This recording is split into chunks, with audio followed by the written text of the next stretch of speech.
വേലാട്ട അത് നമുക്കിപ്പം ബയോട്ടോറിൻ്റെ പ്രൊഡക്റ്റ് തരുന്ന സമയത്ത് വേലാണ്ട് തീരെ നടക്കാൻ പറ്റാത്തൊരവസ്ഥയായിരുന്നു അല്ലേ? നടക്കാൻ പറ്റാത്ത അവസ്ഥയായിരുന്നു അല്ലേ? ഇപ്പോൾ സ്വന്തമായിട്ട് തുടങ്ങിയതിന് ശേഷം സ്വന്തമായിട്ട് ഇങ്ങനെ ചെറുതായിട്ട് ബാത്റൂമിലും ഒക്കെ പോകാൻ പറ്റുന്നു. വളരെ വലിയ 5-8 മാസമായില്ലേ ഇപ്പോൾ അല്ലേ കിടത്തത്ത് കിടക്കുന്നില്ലേ? ഇപ്പോൾ ഇപ്പോൾ വാങ്ങിയിട്ട് ഇപ്പോൾ പ്രൊഡക്റ്റ് വാങ്ങിയിട്ട് ഇപ്പോൾ എത്രയായി? 1 മാസമായോ? 1 മാസമാണല്ലേ? ഇതെന്തായാലും ഒരു ദൈവത്തിൻ്റെ കയ്യൊപ്പുള്ളൊരു പ്രൊഡക്റ്റാണിത്.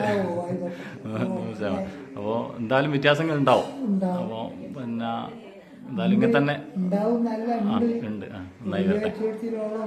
അതെ, നന്നായിട്ട് വരട്ടെ എന്തായാലും. ശരി.